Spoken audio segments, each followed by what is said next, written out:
एक बार क्विक देख लेते हैं। Titration, the method used to determine the concentration of acid unknown. ये सब क्या रहेंगे? अननोन एसिड बेस रहेंगे। सैंपल हमें नहीं पता। We made the setup, drop wise हम डालते हैं ब्यूरेट से एक सॉल्यूशन को, इसकी कॉन्सेंट्रेशन पता रहती है और यहाँ पे मार्किंग की रहती है, तो आपको वॉल्यूम कितना गया वो पता चल जाएगा। उसको टाइट्रेंट कहते हैं। जिस सॉल्यूशन की कॉन्सेंट्रेशन पता करनी है उसको बीकर में डाल दिया और उसको कहते हैं टाइट्रेट, उसकी मोलैरिटी निकालनी है मुझे। व्हाट इज एंड, उसमें एक फ्यू ड्रॉप्स ऑफ इंडिकेटर डाल देते हैं जो कलर चेंज करेगा। तो and point is nothing but when indicator changes its colour. Sir and point को इक्विवेलेंस पॉइंट भी बोलते हैं क्या? बिल्कुल नहीं कहते। इक्विवेलेंस पॉइंट होता है जब number of equivalent of titrate should be equal to number of equivalent of titrate. titrant। मतलब जितना आपने लिया उसके इक्विवेलेंट्स इसके इक्विवेलेंट्स के बराबर हो गए, तो वो इक्विवेलेंस पॉइंट हो गया कि जब इक्विवेलेंट्स इक्वल हो। लेकिन आइडियल इंडिकेटर कैसा होगा? हमें एक्चुअली किसकी इंडिकेशन चाहिए? इक्विवेलेंस पॉइंट की इंडिकेशन चाहिए या कुछ भी कलर चेंज है उसकी इंडिकेशन चाहिए? I want the indication of completion of reaction. It means equivalence point is what indicates completion of reaction. Reaction. तो आइडियल इंडिकेटर क्या होगा? which brings end point to what? Equivalence point. Equivalence point. Logical है, logical. Indicator अगर बोला कि नहीं colour change हुआ 20 ml पे, इंडिकेटर दे रहा है 5 ml पे कलर चेंज, उससे हम नहीं एक्सपेरिमेंट करते,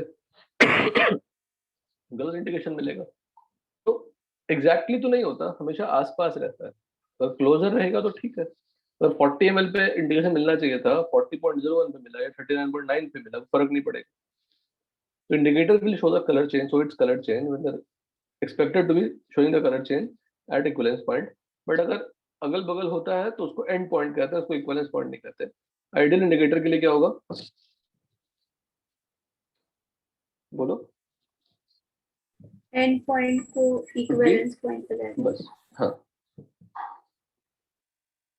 कोई डाउट इसमें? नहीं सर। क्वेश्चन मतलब ideal indicator,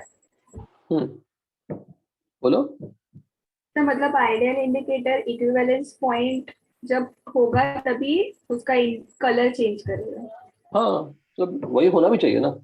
we want the indication for completion of reaction, तो इंडिकेशन वही होनी चाहिए।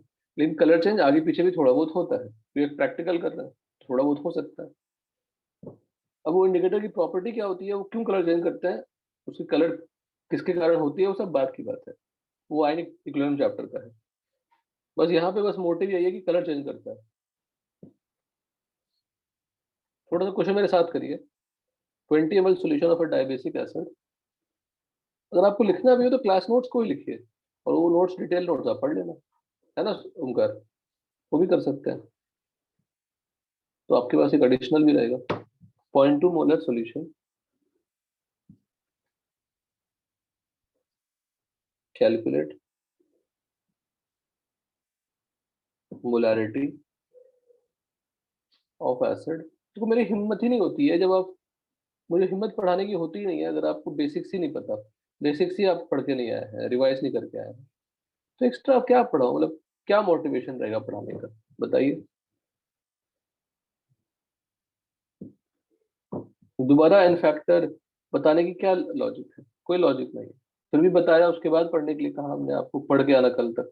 आज भी नहीं पढ़े सब लोगों ने। सब क्यों नहीं पढ़ सकते? मेरा ये क्वेश्चन ये है, दो ही बच्चे क्यों पढ़ना है? जब सब नहीं पढ़ सकते इसका मतलब क्लास ही मत करिए, सिंपल सी बात है। अब नहीं पढ़ना और क्लास नहीं करना एक ही बात है, कोई डिफरेंस नहीं है। टेम्पररी कुछ दिन तक याद रहेगा, क्लास करेंगे आप, एक हफ्ते के बाद वैसे ही भूल जाएंगे, तो बेटर आप भूल ही जाइए। मतलब मेरी एक्सपेक्टेशन क्या गलत है कि सबको बोलता हूँ, सबसे एक्सपेक्ट कर रहा हूँ पढ़ने की, और सिर्फ क्लास नोट्स, कोई हाई फाई सॉल्विंग अभी तक कोई रिकमेंड नहीं किया है। लोग 3 3 बुक्स बनाते हैं, एन अवस्थी, नीरज कुमार, पी बहादुर, एक और ऐड कर लीजिए, आर सी मुखर्जी, सिर्फ फिजिकल केमिस्ट्री के ऊपर। आप स्ट्रगल कर रहे हैं अवस्थी पे ही। मैं एडवांस की बात कर रहा हूँ, जे एडवांस के लिए बात कर रहा हूँ, ना नीट के लिए बात कर रहा हूँ, ना मेंस के लिए बात कर रहा हूँ।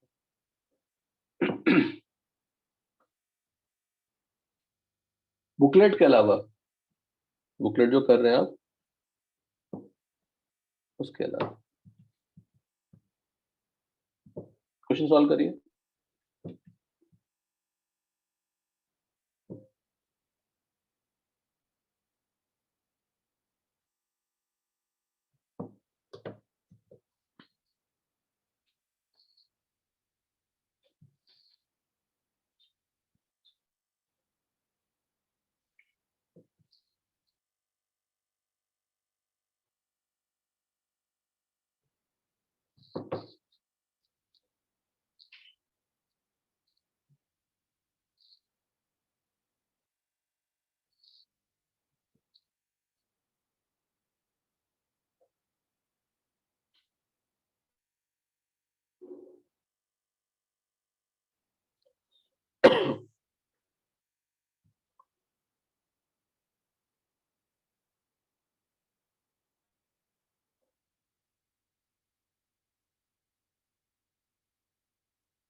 सॉल्व हो गया, कुछ नहीं है, एसिड बेस है, सिंपली क्या है, एसिड है, डाइबेसिक एसिड बोल दिया मतलब एन फैक्टर क्या है, 2। टू। एसिड की प्रॉपर्टी पता है, एसिड कितने टाइप का हो सकता है, अगर एसिड का एन फैक्टर 1 है तो क्या बोलते हैं उसको, मोनोबेसिक। ये सब बताया बेटा। मोनोबेसिक। एन फैक्टर 2 है तो डाइबेसिक, एन फैक्टर 3 है तो ट्राइबेसिक। डाइबेसिक। इसका मतलब एक मॉलिक्यूल से आप 3H+ निकाल सकते हैं, एन फैक्टर 2 तो एक मॉलिक्यूल से 2 निकाल सकते हैं, एन फैक्टर 1 तो एक निकाल सकते हैं। उस तरह बेस को लिखें तो एन फैक्टर अगर 1 है तो क्या बोलेंगे उसको, मोनो एसिडिक, मतलब एक OH निकाल सकते हैं या एक H+ ऐड कर सकते हैं। Same die acidic, try acidic.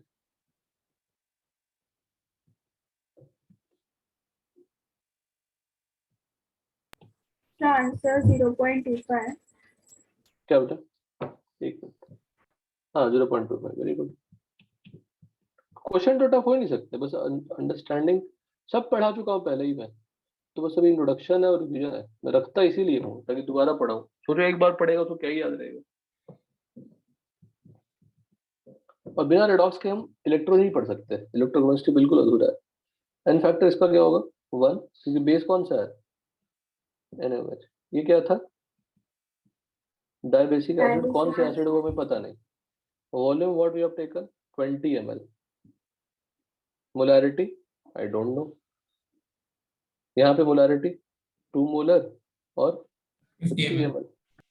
तो लिखना क्या है, number of number of milliequivalents milli equal equivalents करना। कर लो, हाँ दोनों लिख लेते हैं, फॉर एसिड बेस टाइट्रेशन।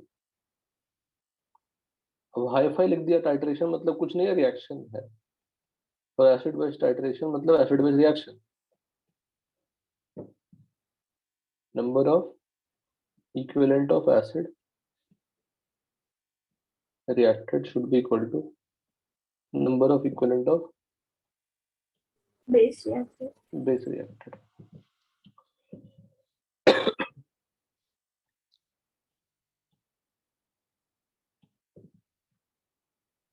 और number of milli equivalent उन्होंने कहा, that is also good, number of milli equivalent of acid reacted, number of milli equivalent of base reacted, solve कर देंगे। अच्छा बताइए, मोलैरिटी इंटू वॉल्यूम करेंगे तो क्या देगा, मिलीमोल्स, इंटू NF करेंगे तो इक्विवेलेंट्स, मोलैरिटी इंटू वॉल्यूम करेंगे तो मोल्स, मोल्स इंटू NF करेंगे तो इक्विवेलेंट्स। इक्विवेलेंस। अभी कोई क्वेश्चन टफ हुआ क्या बताइए, बिल्कुल भी नहीं। नहीं सर।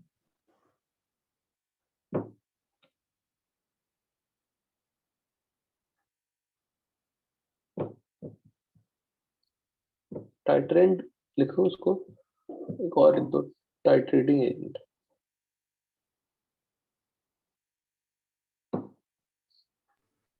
तो वॉल्यूमेट्रिक के नोट्स में क्या क्या लिखना है?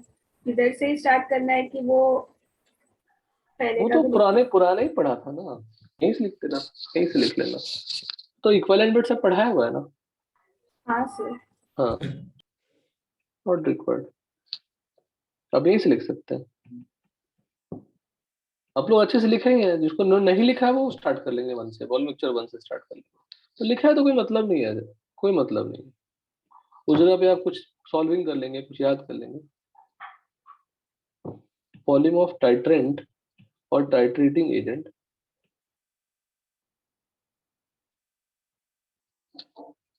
रिक्वायर्ड, क्योंकि उनकी कॉन्सेंट्रेशन तो पता ही है, इज ऑल्सो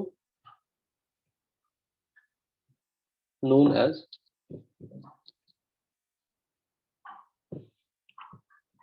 तो simple, volume lecture one lecture to याद नहीं है जो पहले पढ़ा चुके हैं, थर्ड का भी मतलब नहीं। और उसके पहले भी ऐड कर लीजिए, उसमें रेडॉक्सी से दिया हुआ एसिड बेस तो दिया, ठीक है। तो क्या बोलते हैं, टाइटर वैल्यू बोलते हैं,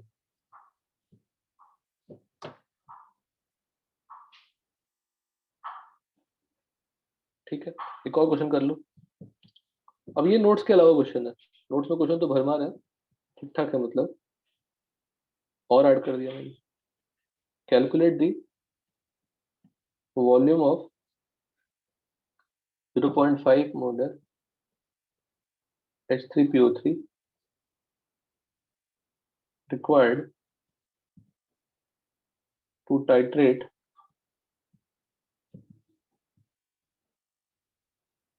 10 ml of 0.2 molar aluminum hydroxide solution। एक मिनट करिए सर, एक मिनट।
हो गया ये भी सॉल्व।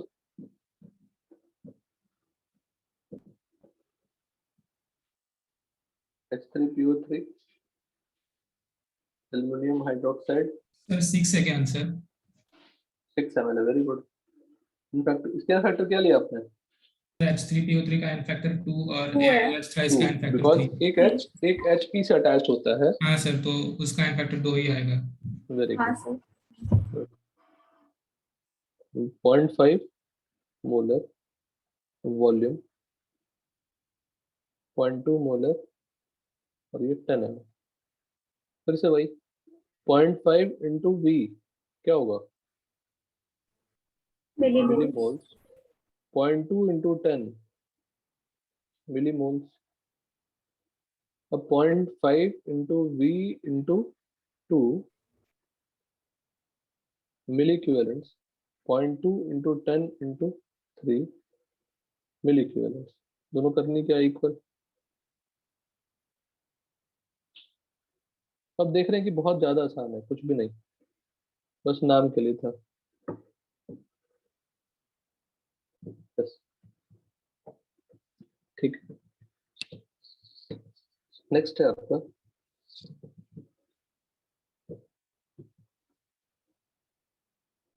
डबल टाइट्रेशन, क्या पहले बैक टाइट्रेशन कर लेते हैं।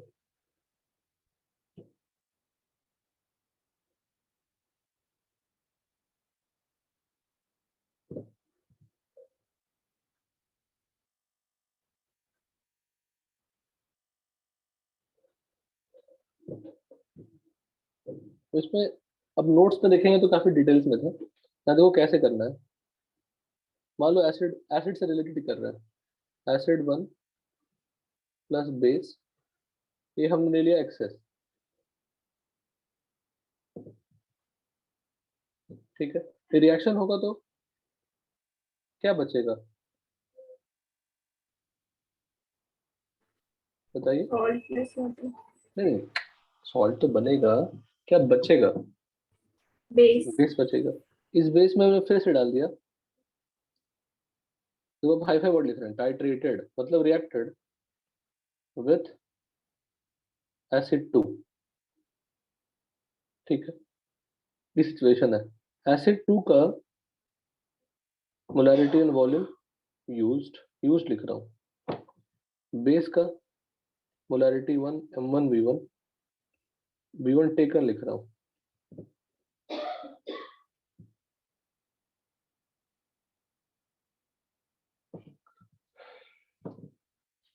ठीक है, अब मुझे बताओ equivalent of acid 2 will be what. Equivalent of acid 1, गलत, सुपर गलत। Equivalent of acid 2 will be equivalent of remaining base ना, बताइए। Hmm, yes remaining base will react with acid 2, तो इन दोनों के इक्विवेलेंट्स क्या होंगे, इक्वल। इक्वल। अच्छा, number of equivalents of base taken क्या होगा, this is m2 into v2, ये क्या होगा into nf2, लिख सकते हैं ना, यहाँ पे nf भी लिख लेते हैं, nf2 यहाँ पे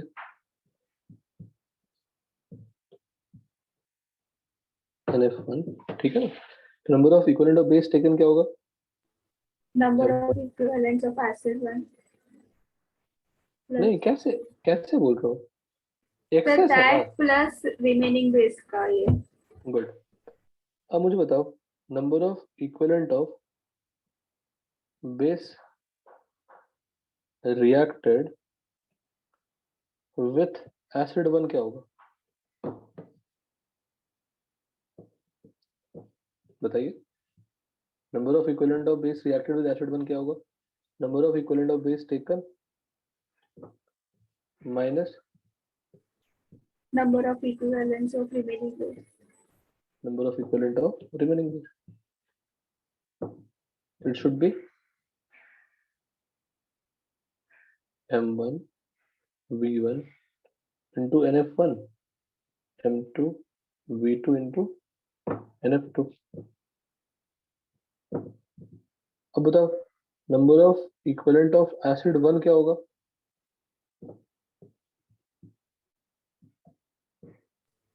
number of equivalents of base reacted with acid 1, number of equivalent of acid 1 will be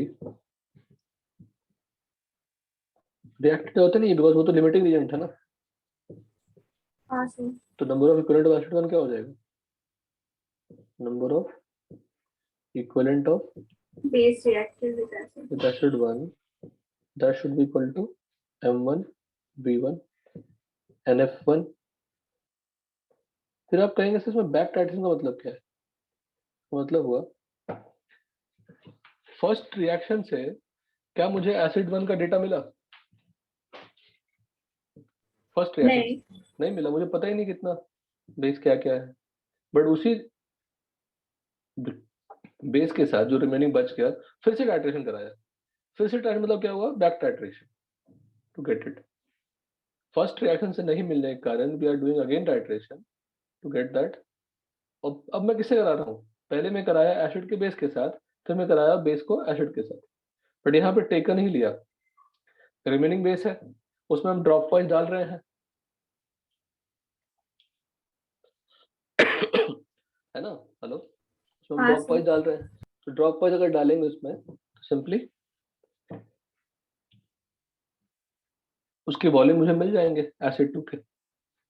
तो मेथड क्या होगी, अगर आप देखें, एक कंटेनर है, ये एसिड 1 है, इसमें हमने क्या डाल दिया, base, base in excess. Excess पर डाल दिया। अब रिमेनिंग, क्योंकि एसिड तो कंज्यूम हो चुका है, what is this, limiting reagent, ये क्या होगा, रिमेनिंग बेस। अब इसमें हम कैसे डालेंगे, एसिड ड्रॉप वाइज डालेंगे। ड्रॉप बाय डालेंगे, किसको डालेंगे, एसिड 2 को ड्रॉप वाइज डालेंगे, और इंडिकेशन मिल जाएगा इंडिकेटर से तो रुक जाएंगे ऐड करना। आसान था बैक टाइट्रेशन। लेकिन एक समझने वाली बात ये है, लर्निंग क्या है, देखिए फर्स्ट रिएक्शन में जो प्रोडक्ट बना वो प्रोडक्ट एसिड 2 से रिएक्शन नहीं करना चाहिए। मतलब लॉजिक क्या है, X plus Y you have taken excess, तो यहाँ पे प्रोडक्ट बना, product one, Y remaining plus Z product 2, but Z should not react with product of product में product 1. Very good. It will only react with Y remaining. Y remaining. तो वही रहता है question में, बट अंडरस्टैंडिंग के लिए only react with Y remaining. ये एक अंडरस्टैंडिंग है जो नोट्स में आपको मिल जाएंगे। If you want to write, you write. Done, यहाँ तक समझ में आया, यस सर। लिख लो।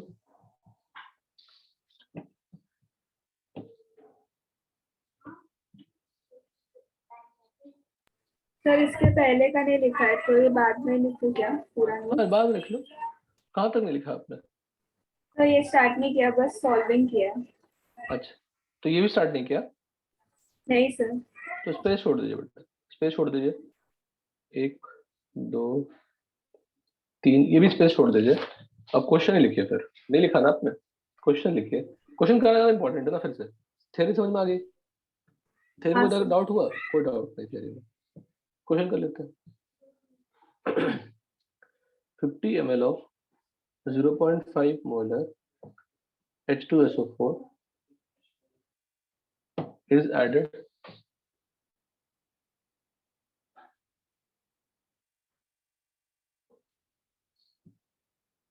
in 20 ml solution of diacidic base.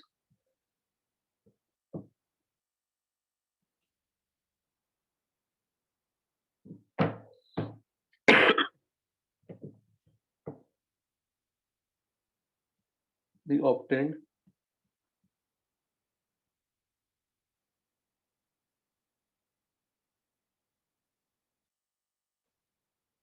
solution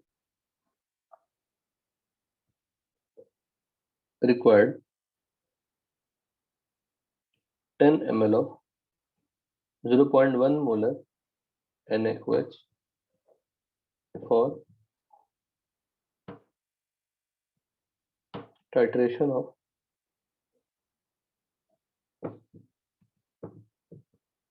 for titration. Calculate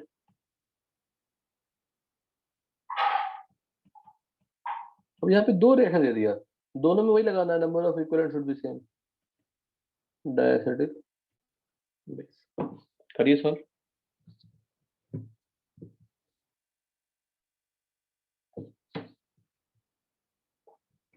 directly question ही करिए, थ्योरी में कोई दम ही नहीं है।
करिए आप लोग।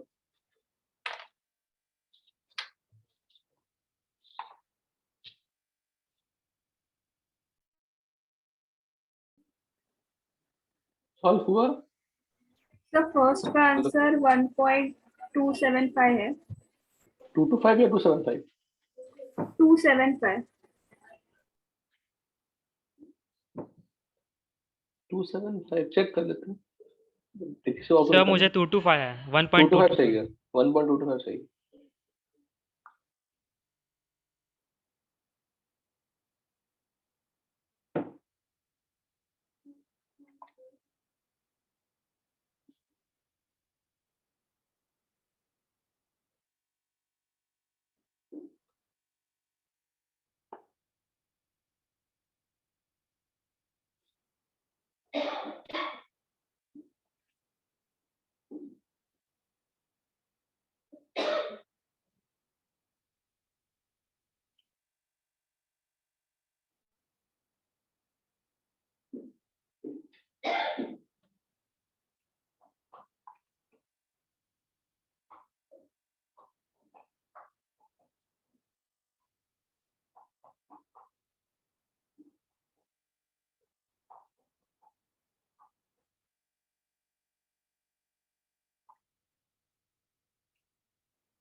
डिस्कस कर लेते हैं क्वेश्चन। देखिए फिर method is not different at all, जो ऊपर थ्योरी पढ़ा वही डिस्कशन करनी है।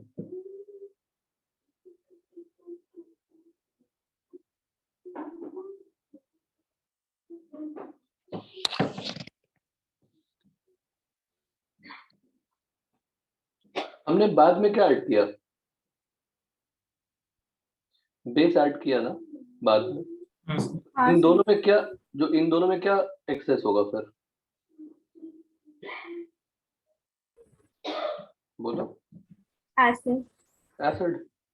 इक्वेशन से क्लैरिटी मिल जाती है। जो ऑब्टेन्ड सॉल्यूशन है, again it required base, it means the solution having more acid, तो number of equivalent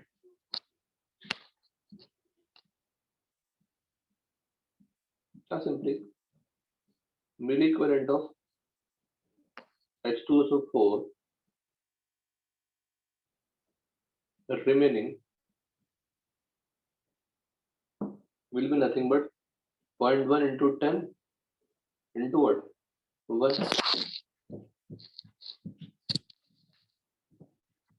That is nothing but mill equivalent of NaOH. Similarly, mill equivalent of H2SO4 taken 0.5 into 50 into 2Q. 2 is the n factor. This becomes 1. This becomes 50. तो मिली equivalent of H2SO4 reacted क्या होगा?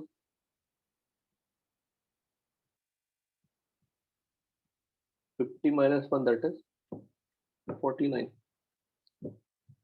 Therefore, milli equivalent of diacidic base क्या होगा? 49. Volume of dibasic acid कितना है? 20 ml. 20 ml. Molarity of dibasic acid नहीं पता. N factor of dibasic acid क्या है? 2. तो सिंपली क्या कर सकते हैं? Molarity into 20 into 2 should be equal to what? 49. तो m equal to 49 upon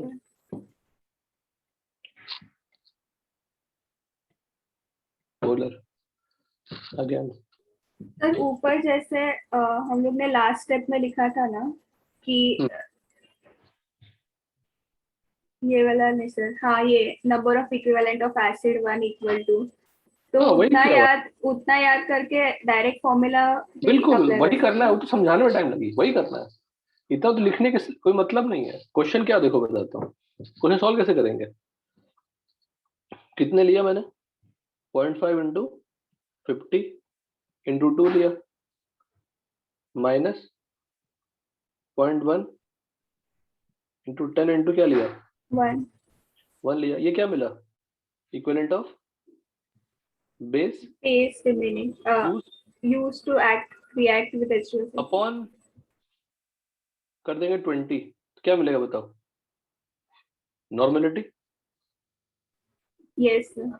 divided by n factor. हो गया आंसर. समझ गए? ये क्या है? Milli equivalent. ये क्या है? वॉल्यूम. तो milli equivalent upon volume in ml क्या देगा? Normality. Normality divided by n factor क्या देगा?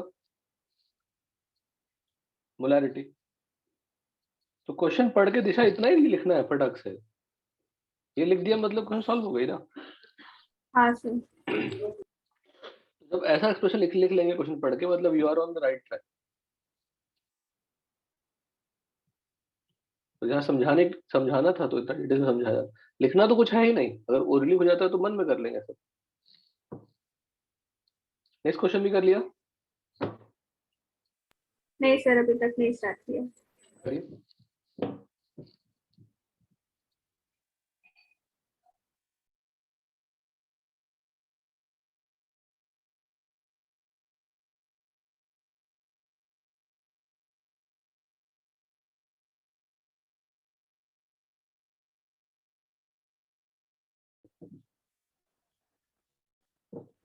हाँ सर. मैंने कुछ नहीं समझाया. जबकि mono acidic mono basic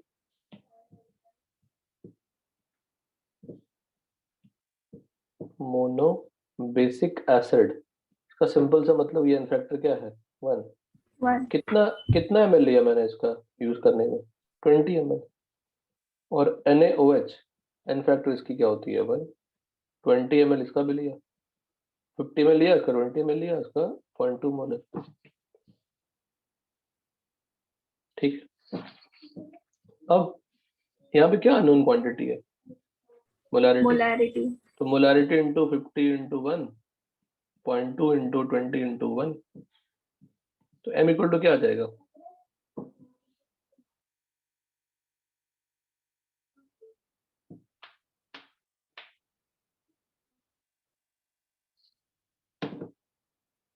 think कितना आएगा बताइए? 4/50,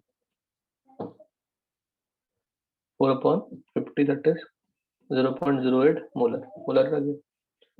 अब क्या करें? फर्स्ट लाइन क्या कहता है कि 10 gram of monobasic acid is dissolve in 1 litre solution. उस 1 लीटर सॉल्यूशन से हमने 50 ml बनाया, यूज किया, बनाया नहीं, यूज किया। क्वेश्चन में क्या कहता है? 10 gram of monobasic acid is dissolved in 1 litre solution. तो अगर मैं क्वेश्चन के फर्स्ट लाइन पे ध्यान दूं, तो using 10 gram of acid we are preparing 1 litre solution. तो 10 ग्राम में मोल्स कितने होंगे?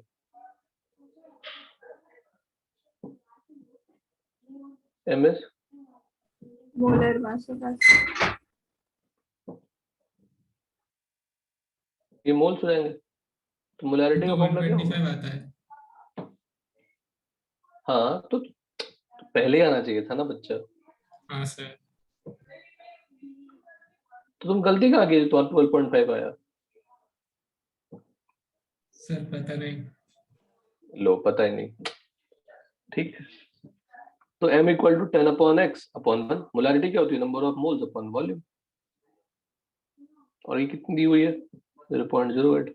तो x की वैल्यू क्या हो जाएगी? 10/0.08, 125। आगे सर मैंने उसका मास पहले ही 10 ग्राम कंसीडर कर दिया था, इसलिए शायद रॉन्ग हुआ वो। इसका मास 10 ग्राम। सर मोनोबेसिक एसिड का। तो 10 ग्राम दिया तो है, तो गलत क्या हुआ इसमें?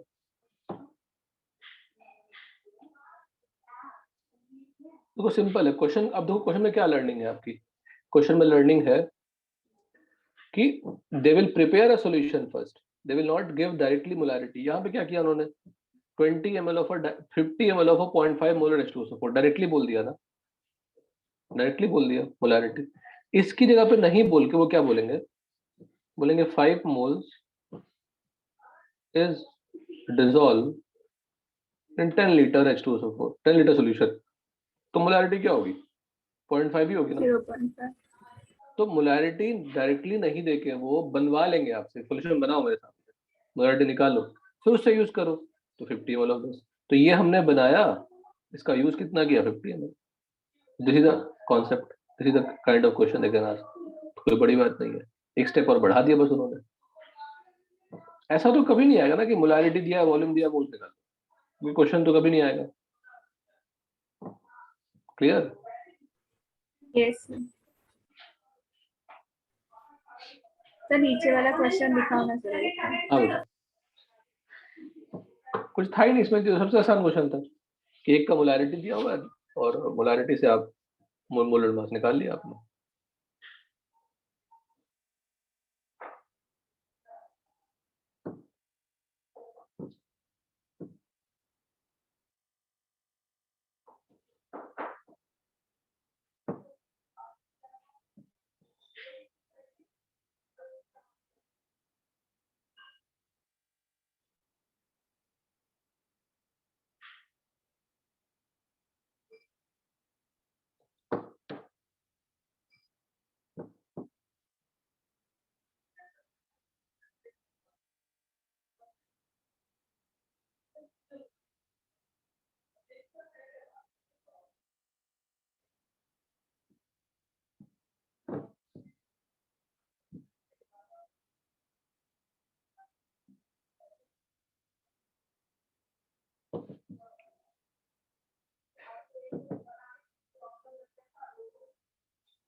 डन कर लिया, बढ़े आगे। हाँ सर। Okay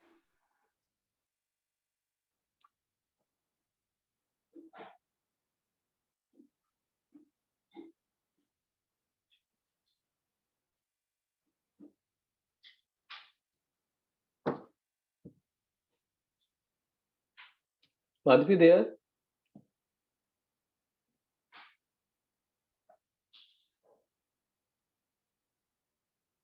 hello Madhavi, are you there? Yes sir. तुम्हारी आवाज क्या हो गया, तो भयानक आवाज क्यों निकाल रहे हो?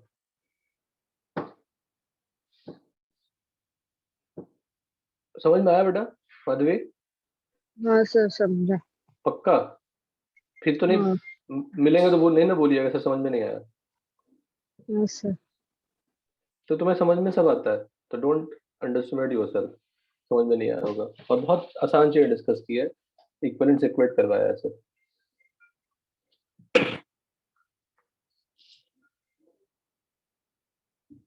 ठीक है, डबल टाइट्रेशन कर लेते हैं।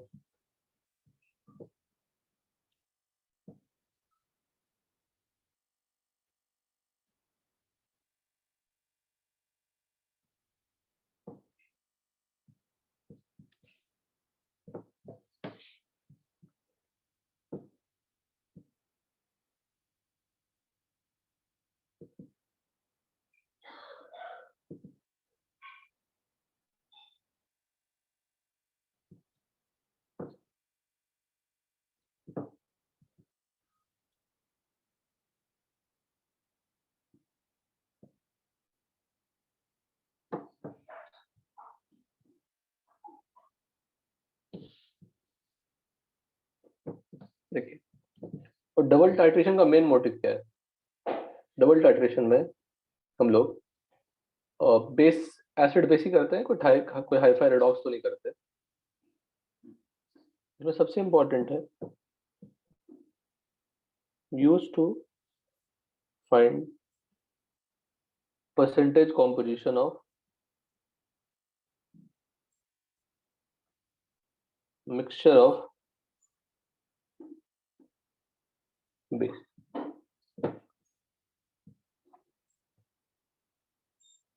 बेस क्या क्या हो सकते हैं? NaOH हो सकते हैं, NaHCO3। बहुत सिंपल है ये टॉपिक, बहुत ज्यादा सिंपल, सिर्फ कॉम्प्लिकेटेड लगता है। NaHCO3, Na2CO3, तो इनके मिक्सचर रहते हैं, तीनों हो सकते हैं। Out of 3 you can take 2। ठीक है, और इसको हम लोग बेस मिक्सचर को ट्रीट किससे करते हैं? एसिड से ट्रीट करते हैं। Mixture of acid, mixture of base will be titrated with, titrated लिखने से लगता है कि हाइपर पढ़ रहे हैं, सिंपली क्या करना है? reacted, will be titrated। what is the meaning of titrated? reacted। ये वॉल्यूमेट्री का सबसे टफ सेक्शन माना जाता है। अब देखना है क्या इसमें टफ है, देखना कुछ भी टफ नहीं है। will be titrated with acid solution, मतलब H+ इंपॉर्टेंट है। तो इसका एग्जांपल क्या हो सकता है? HCl हो सकता है, H2SO4 हो सकता है, ये सब। तो इस टाइट्रेशन को परफॉर्म करने के लिए two indicators are used।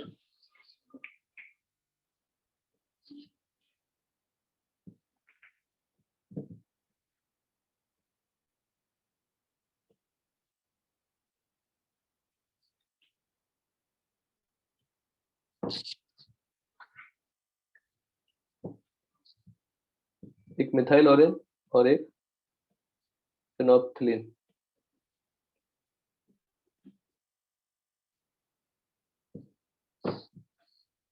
इसको शॉर्ट फॉर्म में हम HPH लिख देते हैं, उसको MOH लिख देते हैं। ये हिंट देता है कि एसिडिक इंडिकेटर और बेसिक इंडिकेटर है। ठीक है, what is phenolphthalein? Acid, weak acid होती है।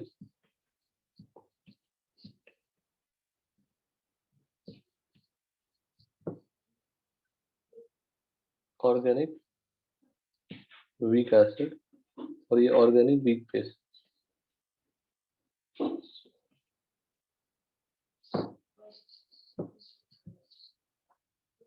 ठीक है,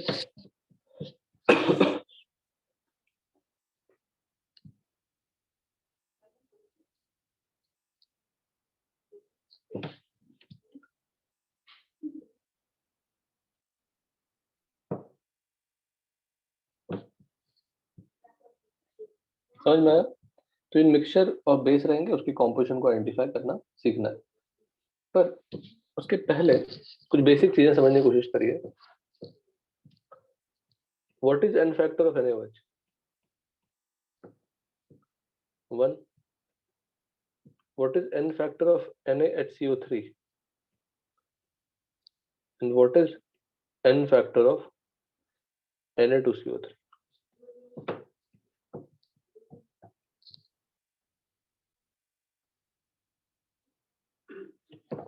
n factor of NaOH as a base. NaOH तो सब साफ दिखता है, उस पे OH minus है, it will be a base.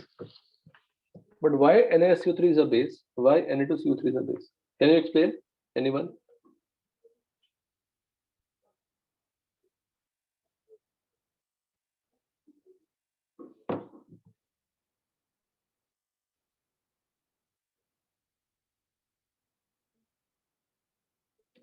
Anyone?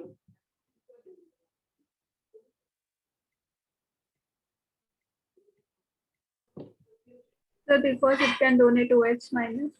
NaSCO3 कहाँ से डोनेट करेगा OH minus?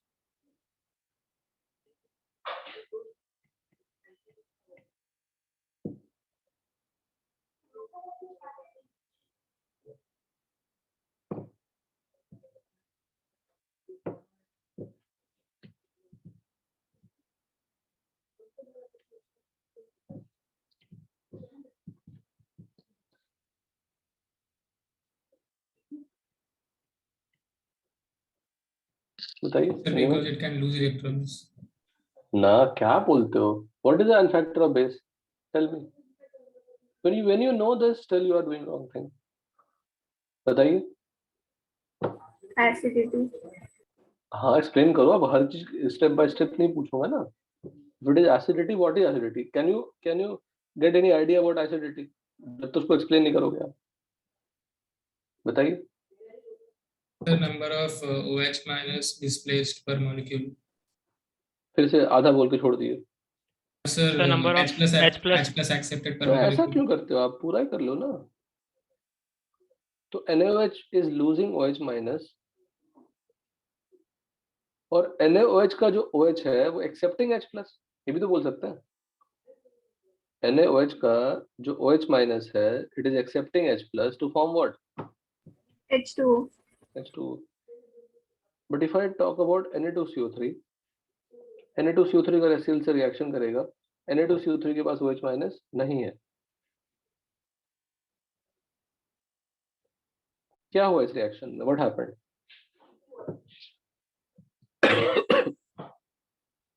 सही। रिएक्शन में क्या हुआ? जो भी आपको लगता है वो बोलो, जो भी ऑब्जर्वेशन दिखती है आपको बोलो।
बोलो, कोई बोल नहीं रहा, मैं वेट कर रहा हूँ। Na2CO3 प्लस HCl में रिएक्शन हुआ तो क्या ऑब्जर्वेशन दिख रही है आपको? सर एक OH माइनस आयन डिस्प्लेस हो OH है ही नहीं, कहाँ से OH डिस्प्लेस हो गया? NaOH का सर। मैं सेकंड वाला पूछ रहा हूँ। अच्छा सर। अब इसको फंडामेंटल कहते हैं। फंडामेंटल अगर आपका स्ट्रांग नहीं है तो आप रिलेट नहीं कर पाए, जबकि आपने लास्ट क्लास में अच्छे से बताया था। पता नहीं आज क्यों नहीं बता रहे। एन फैक्टर ऑफ बेस क्या होती है? एसिडिटी। और एसिडिटी क्या होती है? नंबर ऑफ OH माइनस डिस्प्लेसेबल और H प्लस एक्सेप्टेड। बस जो सेकंड वाला बोला आपने उसको यहाँ यूज करनी है। और number of H plus accepted.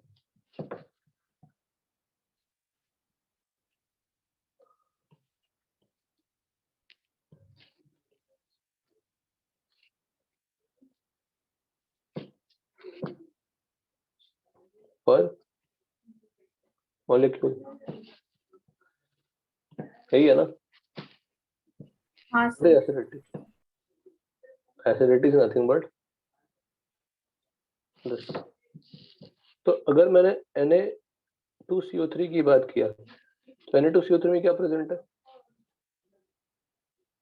This. What is Na plus here? Na plus का कोई कभी काम हुआ है? एक्सपेक्टेड है। अगर CO3 2 माइनस में if you give H plus it will be converted to what? HCO3 minus If I add further it will be converted to what? H2CO3. What is H2CO3?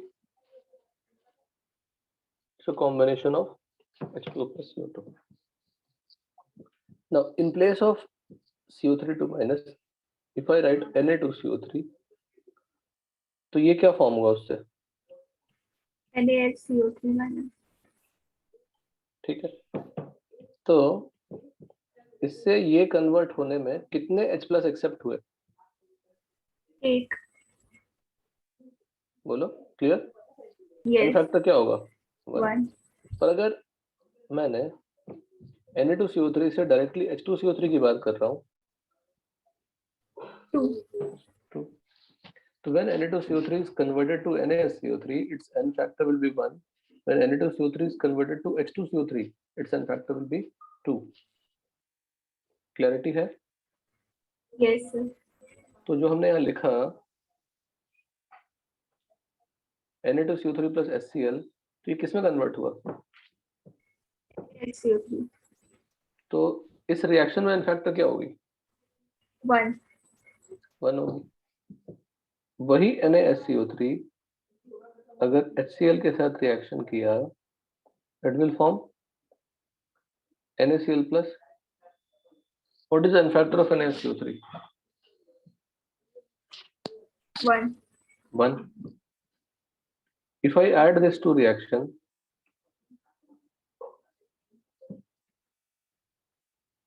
I will get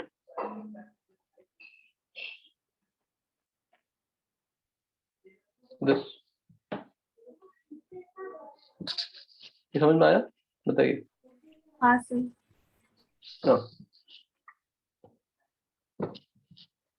ये हमने first reaction ले लिया, ये second ले लिया और ये third ले लिया, ठीक है, और ये फोर्थ ले लिया। Fourth is nothing but 2 plus 3. 2 plus 3। अगर रिएक्शंस आपने रोक दिया जैसे ही Na2CO3 तो HCl है बेटा, Na2CO3 प्रेजेंट है और HCl ड्रॉप वाइज हम डाल रहे हैं। आपने रिएक्शन को रोक दिया जब वो NaSCO3 में कंप्लीटली कन्वर्ट हो गया, तो till then Na2CO3 is behaving as what? N factor 1।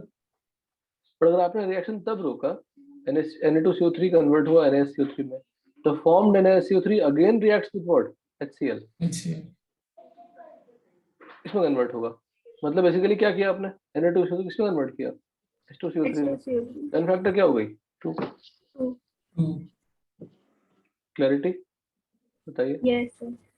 If I ask you in the second reaction, what is the n factor of Na2CO3? You will say 1. What is the n factor of NaSCO3? 1. 1. What is the n factor of Na2CO3? It is 2.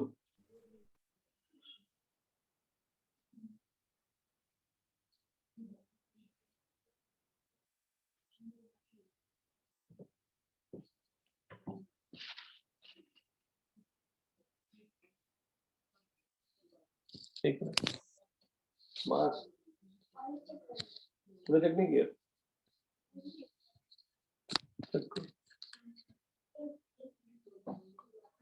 ठीक है.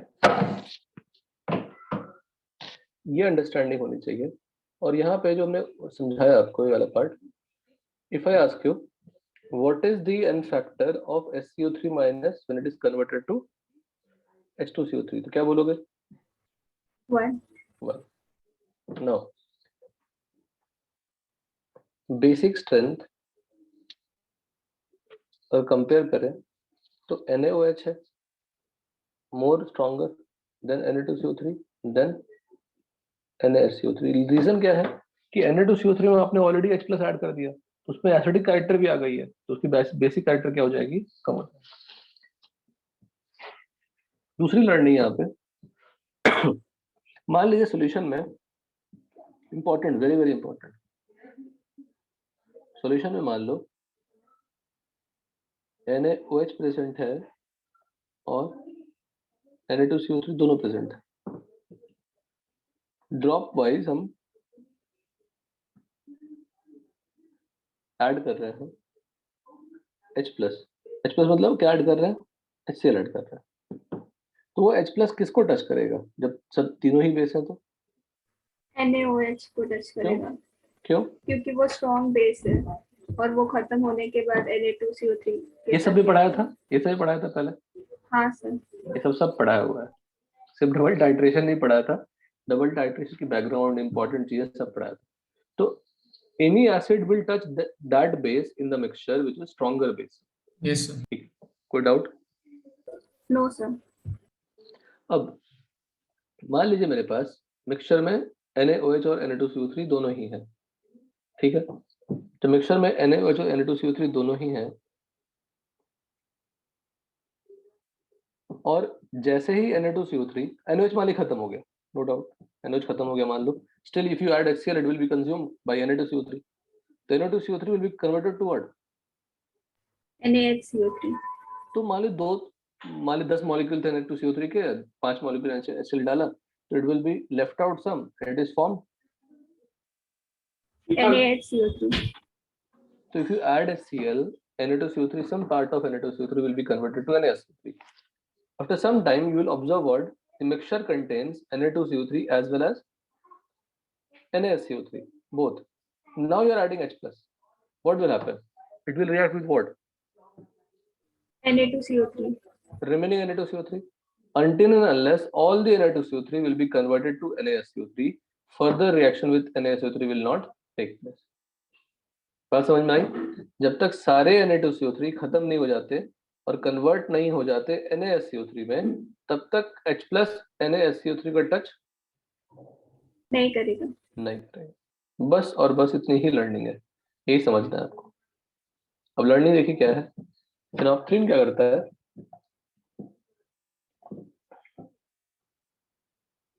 Phenolphthalein क्या करता है?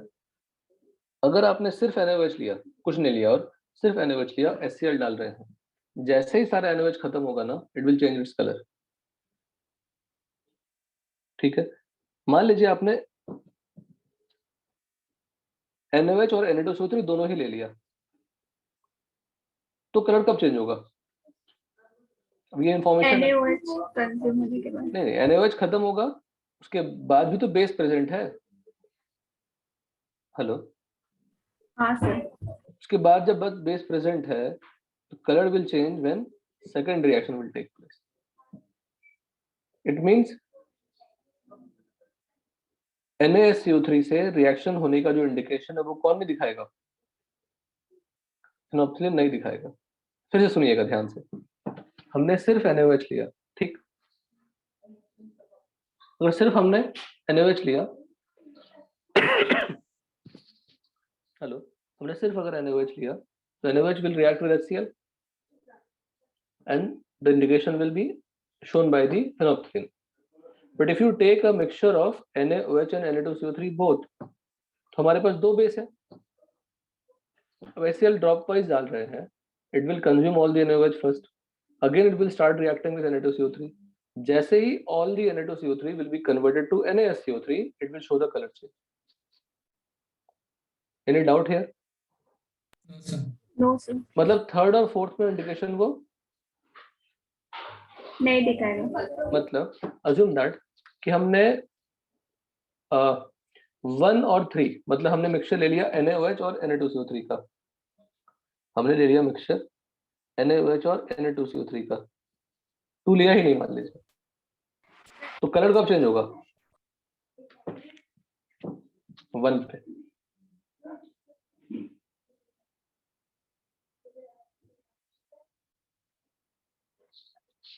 सिर्फ हमने मान लीजिए NaOH ले लिया और NaSCO3 ले लिया, तो Na और CO3 का जो साथ जो रिएक्शन होती है, रिएक्शन तो होगी HCl की, it will not change its color. So when all the NaOH will be consumed, it will change its color irrespective of the base present, which is NaSCO3. बात समझ में आई? हाँ सर, अब मान लीजिए हमारे पास Na2CO3 है, सिर्फ Na2CO3 है। अगर सिर्फ Na2CO3 है, कलर कब चेंज करेगा? बिकॉज ऑलरेडी सेकंड ऑप्शन से मुझे समझ में आ चुका है कि अगर Na2CO3 लिया and when it is converted to NaSCO3, it will change its colour तो थर्ड होगा उसका कोई इंडिकेशन? नहीं मिलेगा। अगर थर्ड का इंडिकेशन नहीं मिलेगा तो फोर्थ का इंडिकेशन मिलेगा क्या? नहीं, नहीं सर। ऐसे ही वैरायटी ऑफ प्रॉब्लम क्वेश्चन के फॉर्मेट में आपको मिलेगा। लेकिन when I talk about phenolphthalein,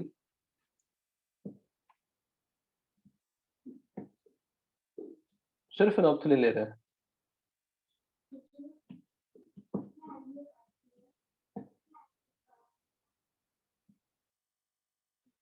indication मतलब इंडिकेटर का काम बता देना कि हमने कलर चेंज कर दिया, अब ऐड करना बंद कर दो, तो उसमें आप HCl का अमाउंट, H+ के अमाउंट काउंट कर लेंगे। नाउ विथ मिथाइल ऑरेंज, सिर्फ आपने NaOH लिया, it will change its colour. आपने NaOH और Na2CO3 लिया, तो थर्ड जाके कलर चेंज होगा। थर्ड मतलब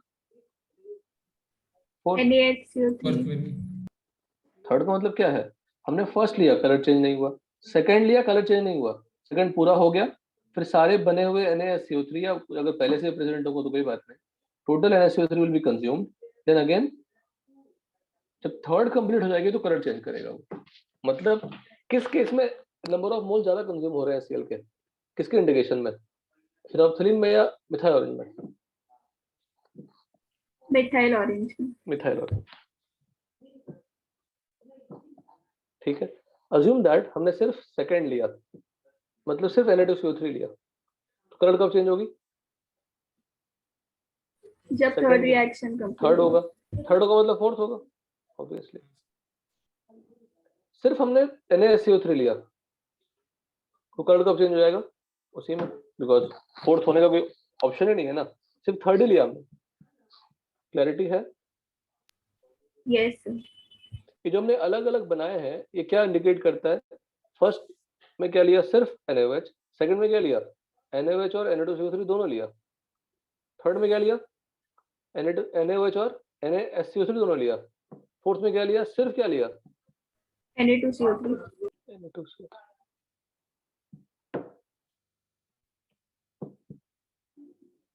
ठीक है, अब उसको मैं आपको एग्जांपल के थ्रू समझाने की कोशिश करता हूँ। देखना, एक सिंपल सा example,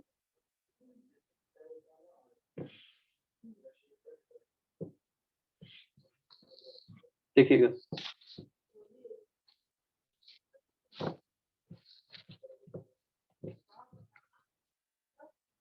case 1, phenolphthalein as an indicator.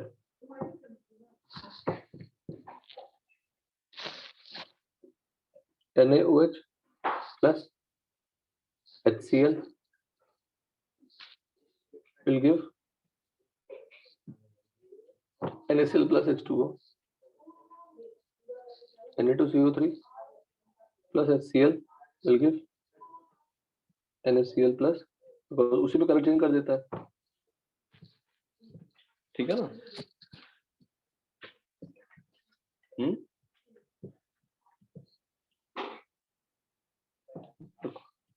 Problem के फॉर्मेट में कर लेते हैं।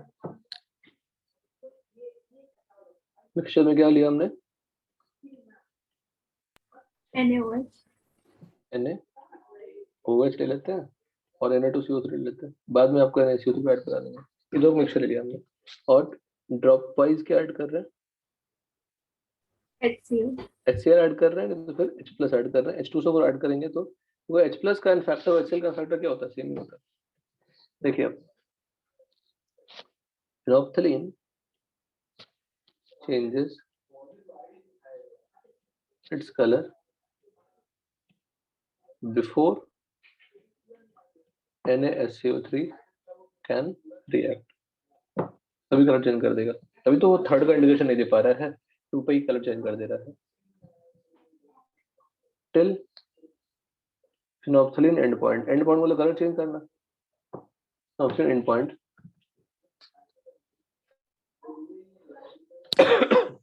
इक्विवेलेंट ऑफ HCl यूज्ड, बताओ क्या होगा? Equivalent of NaOH plus equivalent of Na2CO3 by considering NF what? 1। क्यों 1 बेटा? क्योंकि वो NaSCO3 तक ही कन्वर्ट हुआ ना। Hello, Yes, sir. you can also write in terms of moles because NaOH और HCl का मोलर रेशियो क्या है? 1:1। तो moles of HCl used equal to क्या होगा? Moles of NaOH plus moles of Na2CO3.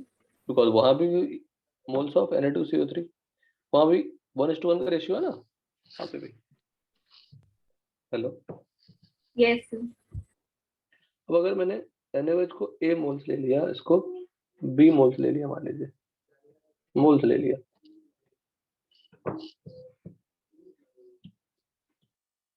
Question ही करा रहे हैं, क्वेश्चन है ये, ठीक है? क्या लिख दें बताइए? और A plus B. HCl, रुको HCl का भी लिख देते हैं डेटा, इसका भी मोलैरिटी M मान लेते हैं, ठीक है? तो क्या लिखे बताओ यहाँ पे? M into V1 into 1, what is V1? Volume of HCl consumed, equal to क्या होगा? A into 1 plus B into 1 using this equation। Moles के में डील करो तो M into V1 A plus B, simple.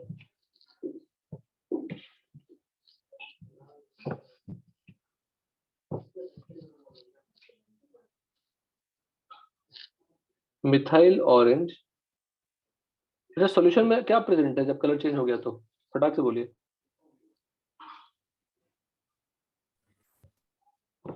Ideal indicator. इस solution में क्या बचा हुआ है जब फिनोप्थिलीन ने अपना कलर चेंज कर दिया? Quick, NaHCO3. NaSCO3, सही तो समझना, बिफोर NaSCO3 रिएक्ट करेगा उसके पहले ही क्या हो गया? कलर चेंज हो गया। तो सॉल्यूशन में क्या बचा हुआ है? NaSCO3, और मिथाइल ऑरेंज NaSCO3 के साथ भी कलर चेंज शो करता है, फिनोप्थिलीन शो नहीं करता। अगर मैंने सिर्फ लिया थर्ड तो कलर चेंज नहीं होगा, मतलब अभी भी हमारे पास स्कोप है कलर चेंज कराने का, बट विद अदर रिएजेंट। तो methyl orange indicator used after use of phenolphthalein या after the phenolphthalein and point. अब बताओ रिएक्शन क्या होगा?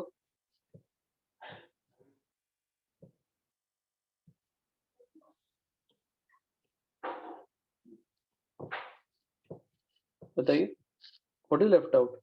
Only NaCO3 reacting with HCl giving NaCl plus H2CO3. What is N factor? Again 1. अब मुझे बताइए फिर से इक्विवेलेंट ऑफ HCl यूज्ड क्या लिखे? इक्विवेलेंट ऑफ NaCO3 यहाँ पे टोटल लिखना पड़ेगा. टोटल वाई मे बी पहले से भी सम NaCO3 प्रेजेंट है.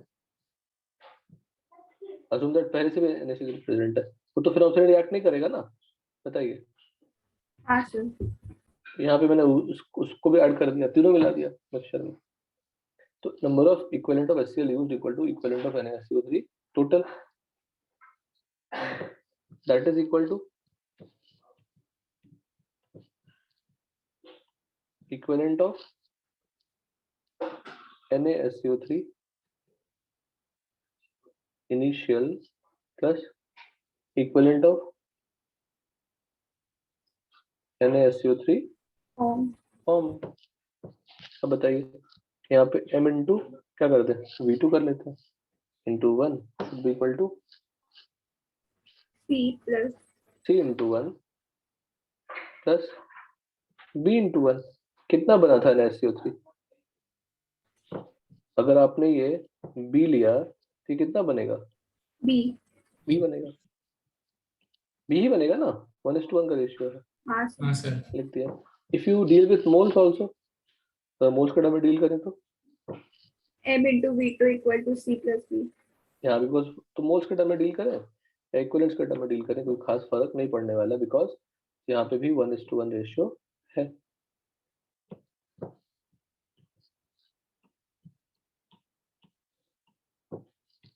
हर जगह नहीं होगा क्योंकि HCl का अच्छा HCl यूज करो या H प्लस यूज करो एक ही बात है.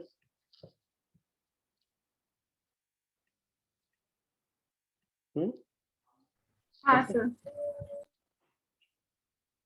दोनों का n फैक्टर 1 है. दोनों का n फैक्टर 1 है. अगर H2SO4 कर दूं तो उससे आप क्या निकालोगे? H प्लस निकालोगे. और उसी तरह से यहाँ पे भी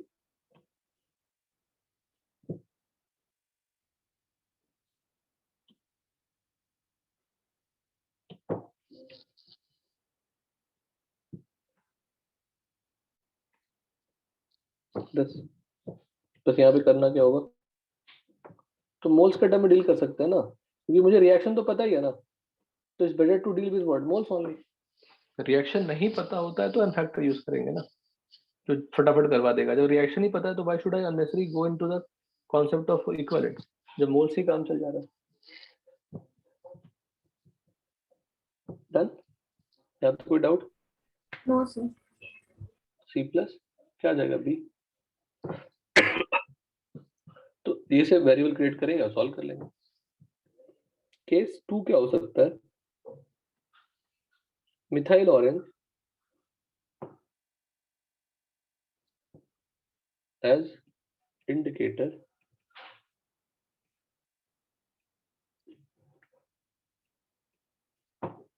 from beginning. from beginning होगा तो NaOH plus HCl क्या फॉर्म करेगा?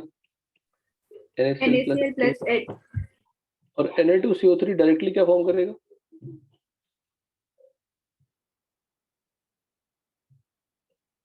यही होगा ना.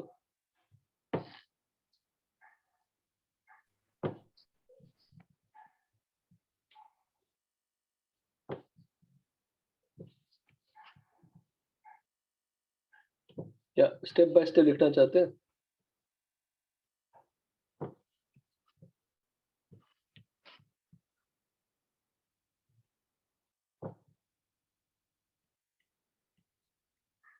ये समझना अच्छे से. NaCl plus CO3 और एडिशन से इसमें कौन सा रिएक्शन पे इंडिकेशन चेंज नहीं होगा? सोच बताइए. Na2CO3 plus HCl giving NaHCO3 वाले में. Very good. बहुत बढ़िया. Not expected at all. तुम्हारा कभी कोई जादू होता है, इस पे इंडिकेशन शो करेगा, इस पे इंडिकेशन शो नहीं करे। नहीं करेगा, ये जैसे ही कंप्लीट होगा इंडिकेशन शो करेगा, हाँ और सर। डेफिनेटली इस पे तो करेगा। मान लो हमने सिर्फ NaSCO3 लिया तो इंडिकेशन शो करेगा, सिर्फ Na2CO3 लिया तो लास्ट वाले पे शो करेगा। Na2CO3 और NaSCO3 दोनों ही अगर लिया हमने तो पहले Na2CO3 NaSCO3 में कन्वर्ट होगा और फिर further NaCO3 converted toward H2CO3। एक मिनट रुकना बेटा। हाँ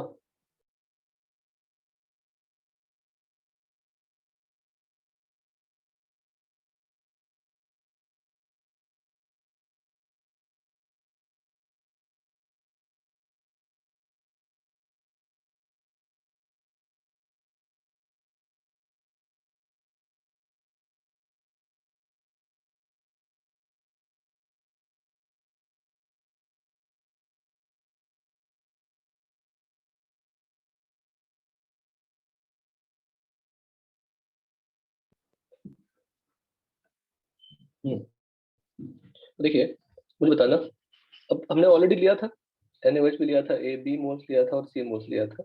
मुझे बताइएगा इक्विवेलेंट ऑफ HCl क्या होगा? Equivalent of NaOH plus equivalent of NaHCO3। NaSCO3 plus equivalent of Na2CO3। यहाँ पे फैक्टर क्या लेंगे? 2। इसके फैक्टर तो 1 होती ही है। You can also right this, देखिएगा क्या लिख रहा हूँ मैं, equivalent of NaOH plus equivalent of Na2CO3 NF1 plus equivalent of NaSCO3 formed NF1 equivalent of NaHCO3 CO3 taken।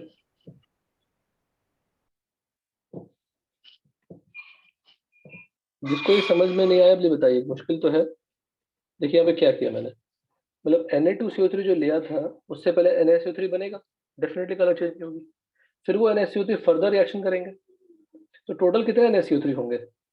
एक तो Na2CO3 फर्स्ट रिएक्शन से, फिर NaSCO3 फॉर्म हुआ, फिर NaSCO3 जो लेफ्ट हुआ जो पहले से प्रेजेंट था। ये समझ में आई? बताइए।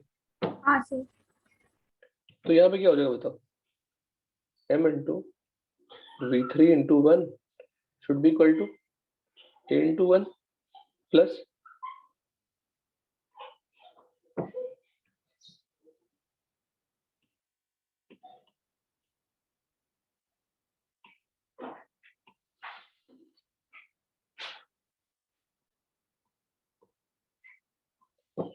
प्लस क्या होगा बताओ?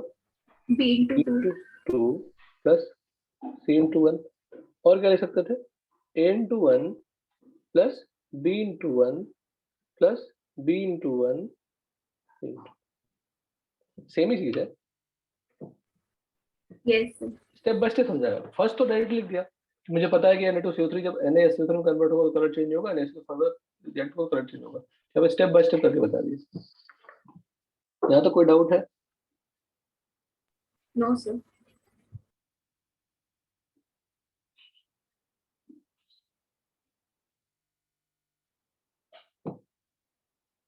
तो इक्वेशन कौन कौन से हमारे पास आ गए? एक इक्वेशन फर्स्ट वाला, इसमें क्या किया step by step,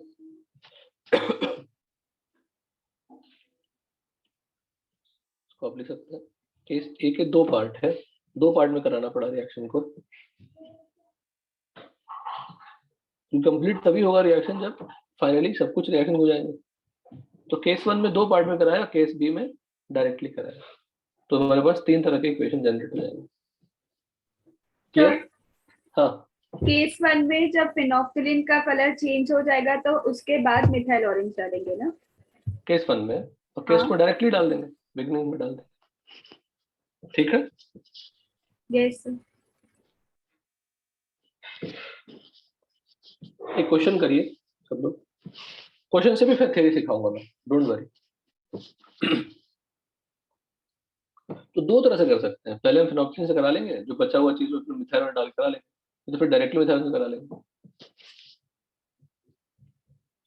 calculate volume of 0.1 molar HCl, HCl का मतलब H प्लस, ध्यान रखिए, रिक्वायर्ड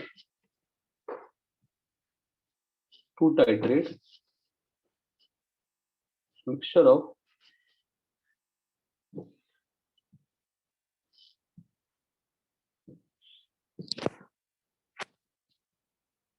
0.2 molar NaOH, या मोल्स कर लेते हैं, 0.2 moles of NaOH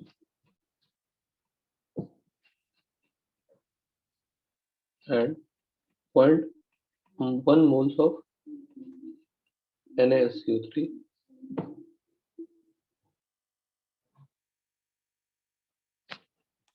first. When phenolphthalein is used, second, when methyl orange is used, third, use from beginning कर लो, और third, methyl orange is added after आपका after phenolphthalein। करिए, रिएक्शन तो पता ही है, बस लर्निंग आज की क्या है कि phenolphthalein will change its color when Na2CO3 is converted to NaSCO3. If only NaSCO3 is present, no change in color, no indication, बस। पर मिथाइल ऑरेंज लेंगे तो Na2CO3 NaSCO3 में कन्वर्ट होगा, कलर चेंज होगा, और NaSCO3 फर्दर कन्वर्ट होगा H2CO3 में, जब जाके कलर चेंज होगा। सिर्फ NaOH लेंगे तो दोनों will change the colour after completion of reaction. Solve करिए, बहुत ही बेसिक क्वेश्चन दिया।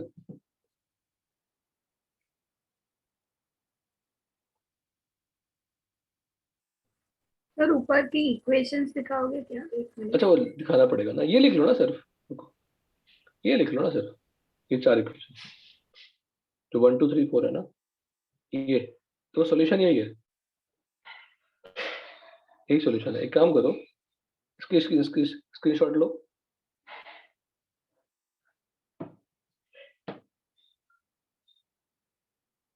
कुछ मत लिखिए, सिर्फ कुछ और क्वेश्चन सॉल्व करिए और इसके स्क्रीनशॉट लीजिए। लर्निंग सिर्फ और सिर्फ इतनी है कि Na2CO3 जब NaSCO3 में कन्वर्ट होगा तो फिर अपना कलर चेंज कर देगा, मिथाइल ऑरेंज चेंज नहीं करेगा। जब NaSCO3 फर्दर रिएक्शन करेगा, फॉर्म करेगा H2CO3, तो जाए कलर चेंज होगा, इसलिए इन फैक्टर्स को बदल जाता है। थोड़ा अलग होगा नोट से बेटा ये वाला।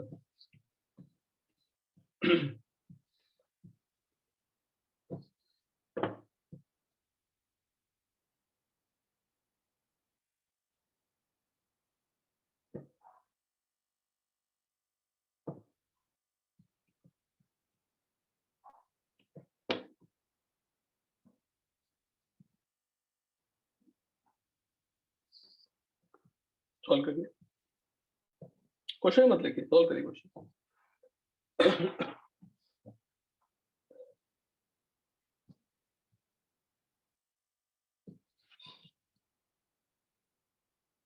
अब उसमें कोई डिफिकल्टी नहीं बची है, समझे सुमित, ओमकार, उस नोट्स में कोई डिफिकल्टी नहीं बची, हाँ सर। वो आप कर लेंगे सारे क्वेश्चन, उसकी कोई दिक्कत।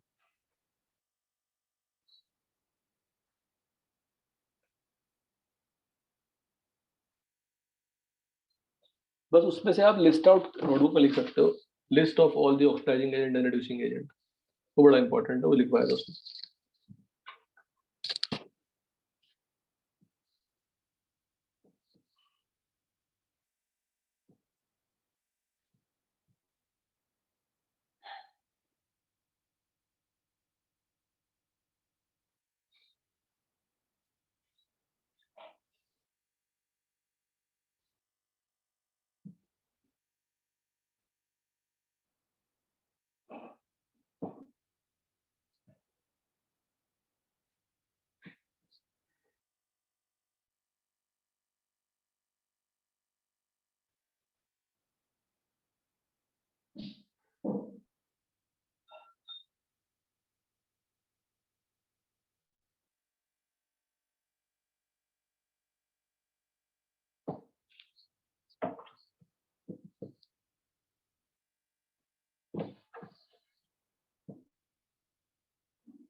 और किसी का सवाल?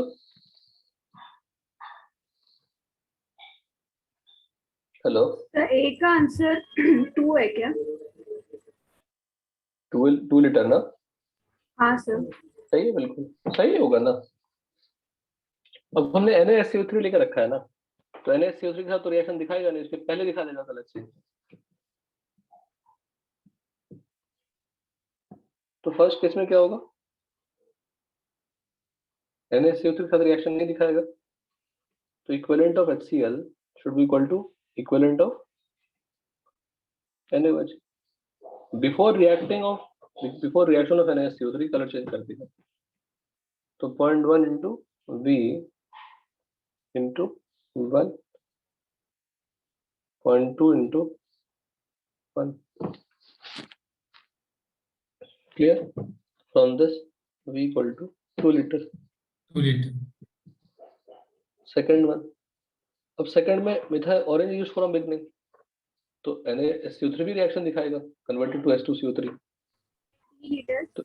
तो equivalent of HCl equal to कितना बेटा? 3। 3 लीटर। हाँ, equivalent of NaOH plus equivalent of NaSCO3। या फिर से 0.1 इंटू V, ये नया V है, अगर V1 कर लेते हैं, चलो V2।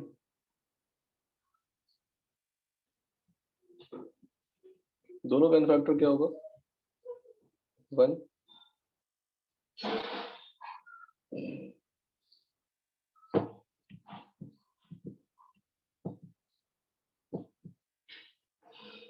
C में क्या होगा? Methyl orange added after pH।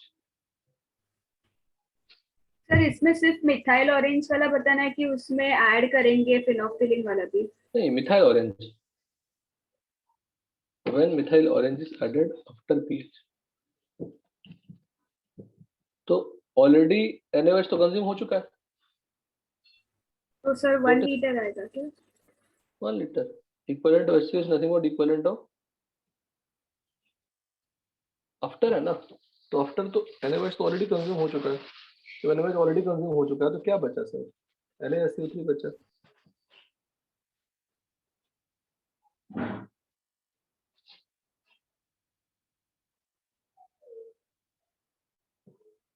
हो गया, done. Yes, sir.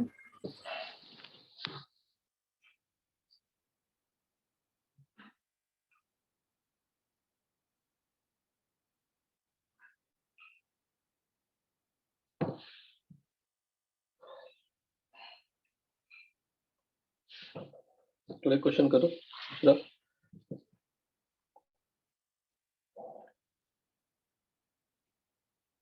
A mixture of NaSCO3 and Na2CO3 is neutralized by X ml of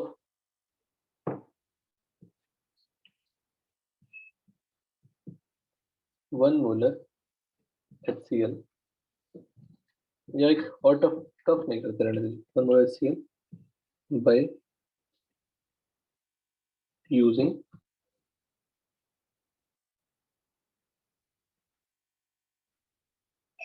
phenolphthalein indicator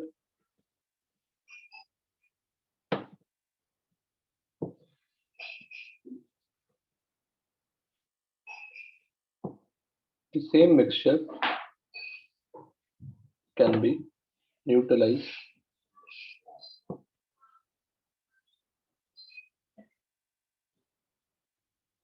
same मतलब ओरिजिनल वाला, सेम का मतलब क्या? Original by y ml of 1 molar HCl using methyl orange as an indicator.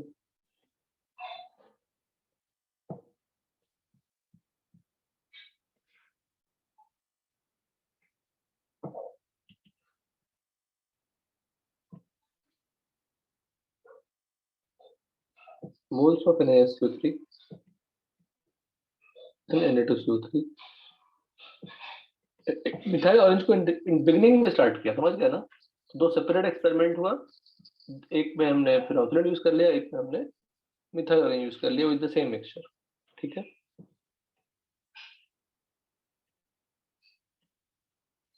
The moles of CO2 evolved on heating the above mixture taken। करिए,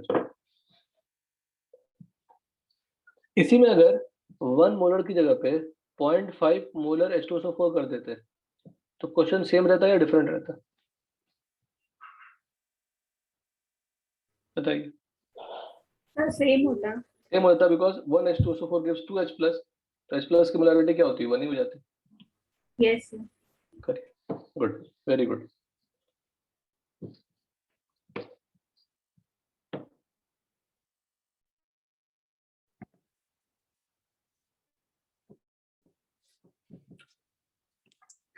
जब phenolphthalein लेते हैं सिर्फ क्या रिएक्शन दिखाएगा? Na2CO3 और Na2CO3 जब रिएक्ट करेगा HCl के साथ it will be converted to what? NaSCO3 और रुक जाएगा रिएक्शन। अगर मैं सिर्फ H+ के साथ दिखाऊंगा तो H2SO4 लोगे तो H+ यूज करनी पड़ेगी। H+ will show what? बोलो, NaHCO3 और प्लस क्या डिस्प्लेस होगी? Na+, एक ही बात है। तो बेसिकली यहाँ पे सोडियम प्लस को हमने डिस्प्लेस कर दिया H+ से। तो अगर इसको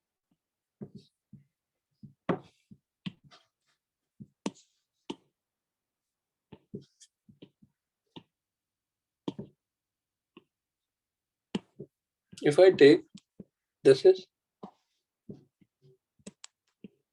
A moles and this is B moles, तो ये B किसमें कन्वर्ट हुआ? B में। और रिक्वायर्ड कितना होगा? B तो B moles should be equal to X into 1 या 1 into X upon 1000 लीटर में कन्वर्ट कर लिए तो B is nothing but X upon 1000 ये हो गया with मिथाइल ऑरेंज क्या होगा Na2CO3 पहले रिएक्शन करेगा HCl के साथ और बनाएगा NaSCO3 फिर वो NaSCO3 फर्दर रिएक्शन करेगा HCl के साथ और बनाएगा NaCl plus 2CO3 ऐसा ही होगा ना मतलब फाइनली क्या बन जाएगा Na2CO3 2NaCl plus H2Cl तो अगर ये B मोल्स लिया ये कितना होगा 2B मोल्स और जो NaSCO3 अलग से लिया that will also react with HCl to form NaCl plus ये कितना मोल्स लिया A मोल्स कितना कंज्यूम होगा A मोल्स टोटल मोल्स कितने कंज्यूम हुए A plus 2B यहाँ पे क्या होगा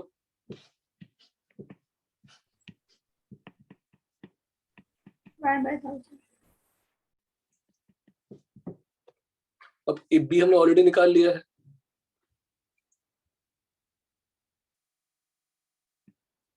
तो 2x upon 1000 equal to y upon 1000 so A equal to क्या हो जाएगा y minus 2x upon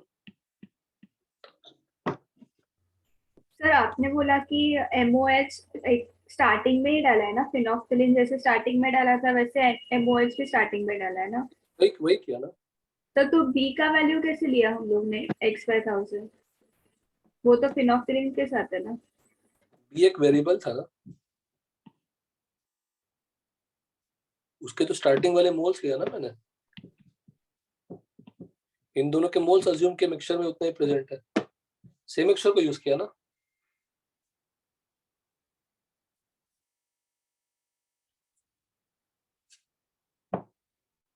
in the initial there A moles of NaSCO3 and B moles of Na2CO3 is present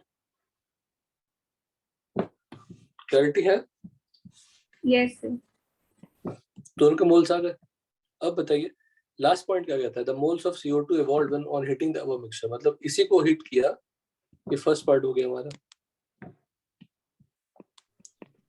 sir फिनोक्सिलिन के साथ मोल्स ऑफ NaHCO3 क्या लिखेंगे 0 reaction में participate ही नहीं किया ना सर तो मोल्स का कुछ लिखना ही नहीं है फिर उसके हे प्रभु क्वेश्चन में मिक्सचर ऑफ NaSCO3 और फिनोक्सिलिन क्या करना है फिनोक्सिलिन तो HCl का इंडिकेशन दिखाएगा ना जो स्टार्टिंग में होगा वो तो प्रेजेंट होगा ही मिक्सचर में कुछ भी प्रेजेंट हो अगर वो फिनोक्सिलिन से रिएक्शन ही नहीं कर रहा है तो उसका क्या मतलब है कुछ नहीं whatever amount of HCl is consumed that is utilized to identify कि फिनोक्सिलिन में किसके साथ रिएक्शन किया है वो बस NaSCO3 के बारे में कोई इंडिकेशन दिखाया नहीं उसने तो NaSCO3 कितना मिक्सचर में प्रेजेंट है वो तो कहाँ बताया उसने बताया क्या उसने नहीं उसने सिर्फ क्या बताया Na2CO3 के बारे में हाँ तो Na2CO3 का मोल्स मिल गया मुझे भी ए के बारे में पता नहीं अभी तक ए को निकालने के लिए हमने फिर से नेक्स्ट इक्वेशन यूज किया सर अगर क्वेश्चन ऐसा आएगा कि फिनोक्सिलिन के साथ रिएक्शन हुआ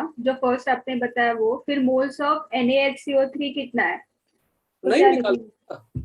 कहाँ निकाल पाया फर्स्ट मेथड से फर्स्ट डेटा से निकाल दो डेटा क्यों दिया हुआ ने तो फिर फर्स्ट डेटा से क्या निकाल पाए मोल्स ऑफ Na2CO3 कितना मिक्सचर में प्रेजेंट है but we are not able to identify कितने मोल्स ऑफ NaSCO3 प्रेजेंट थे उसमें yes second data then we have identified the value of NaSCO3 using the value of Na2CO3 obtained in first part yes sir ठीक है थोड़ा मुश्किल है जैसा मुश्किल उतना भी नहीं है थोड़ा लेंथी है मान सकते हैं बी पार्ट बताइए क्या करेंगे मतलब NaSCO3 को हीट किया NaSCO3 और Na2CO3 को हीट किया मिक्सचर को तो क्या CO2 किससे मिलता है इसमें नो CO3 को H2 और CO2 में कन्वर्ट करेंगे। क्या H2CO3 को H2 और CO2 में कन्वर्ट करेंगे। H2CO3 कहाँ से आ गया? हम मिक्सचर में देखो, तुम गलत याद करते हो। तुम कंप्लीट कर लेते हो, फिर जो रिएक्शन में बना उसको अप्लाई कर रहे हो। क्वेश्चन क्या पूछा है? Heating the above mixture taken, तो टेकन क्या लिया था हमने? NaHCO3 and Na2CO3। उसको हीट करेंगे ना, कि जो बनेगा उसको हीट करेंगे। तो NaSCO3 को हीट किया तो मुझे Na2CO3 plus H2O plus CO2, और Na2CO3 को हीट करने से कुछ नहीं होता, पढ़ चुके हैं हम लोग ऑलरेडी, हीटिंग इफेक्ट पढ़ चुके हैं। तो 2 मोल से कितने मोल्स बन रहे हैं? 1। तो ये कितने मोल्स थे मिक्सचर में? तो CO2 के मोल्स कितने बनेंगे?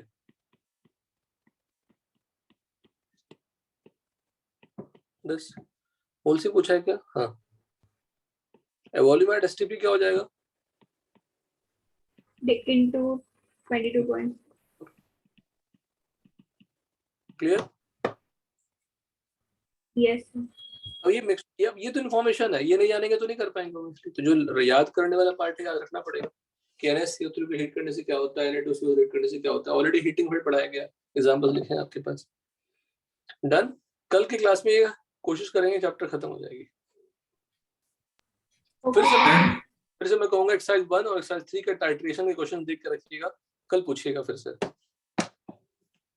देखकर सब सॉल्व कर रखिएगा, देख के मत रखिएगा। हाँ सर। हाँ, जैसे आकांक्षा ने क्या कहा सर, पढ़ लिया सर लेकिन याद नहीं है, उसका कोई मतलब नहीं, पढ़ लिया तो। The number of examples compounds given in volumetric analysis level 1, इसमें जितने इनफैक्ट डिस्कशन किए हुए हैं वो तो एटलीस्ट आपको आने चाहिए, आने ही चाहिए। Yes sir. चलिए ठीक है। तुम लोग सर तो हमारे ऑफलाइन लेक्चर स्टार्ट होने वाले हैं। नहीं पता बेटा, हम लोग तो ऑर्डर मानते हैं, वहां से खबर आएगी तो स्टार्ट कर देंगे, हो ही जाएगा स्टार्ट। देखो हम लोग सबने वैक्सीनेशन ले लिया? नहीं सर, मैंने नहीं लिया अभी तक। मैंने भी नहीं लिया सर अभी तक। क्यों नहीं लिया लेकिन? सर थाने से 2-3 स्टूडेंट आ रहे हैं सर, कब से उनको एडमिट करना है। क्या क्या? सर थाने ब्रांच से 1-2 स्टूडेंट्स आ रहे हैं सर। कहाँ आ रहा है? मीटिंग में सर। अरे नहीं नहीं, क्यों आ रहे हैं पता नहीं, ऐसे ही।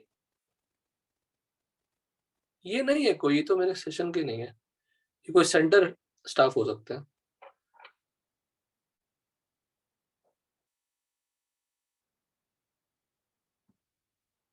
वही होंगे कोई। देखो ऑडियो इनेबल नहीं है मतलब वही, ऑडियो भी इनेबल हो गया नहीं, वो गलती से ज्वाइन किए होंगे। ठीक ठीक है, कल जो रिमेनिंग पार्ट्स हैं वो जो टाइट्रेशन का वो कंप्लीट कर लेंगे, ठीक है ना? Okay sir. फिर से रिकमेंड कर रहा हूँ बेटा, प्लीज पढ़ के आइए और याद करके आइए। लेक्चर 2 में हमने ऑलरेडी वॉल्यूमेट्रिक ये वॉल्यूमेट्रिक नहीं पढ़ा था, ये कल पढ़ा दूंगा, कुछ है नहीं, ये सब छोटा मोटा चीज बताना, ठीक है? लेकिन टाइट्रेशन के क्वेश्चन एक्सरसाइज 1 एक्सरसाइज 3 मिनिमम 10 से 15 क्वेश्चन होंगे, मैक्सिमम 20-15 से ज्यादा नहीं होंगे, आई गेस 15-16 होंगे, जितना भी हो। सब आसान है, सब में एक जैसे लगाने हैं, तो प्लीज एक बार करके आइएगा, डिस्कशन करेंगे। पहले रिमेनिंग पार्ट खत्म कर लेंगे, फिर डिस्कशन कर लेंगे। क्वेश्चंस करवाना तो फिर से एक बार है ही सारे क्वेश्चंस को, that's why I discussed everything before in the beginning when I started redox. आपने रिवाइज नहीं किया तो फिर भूल गए, बताओ।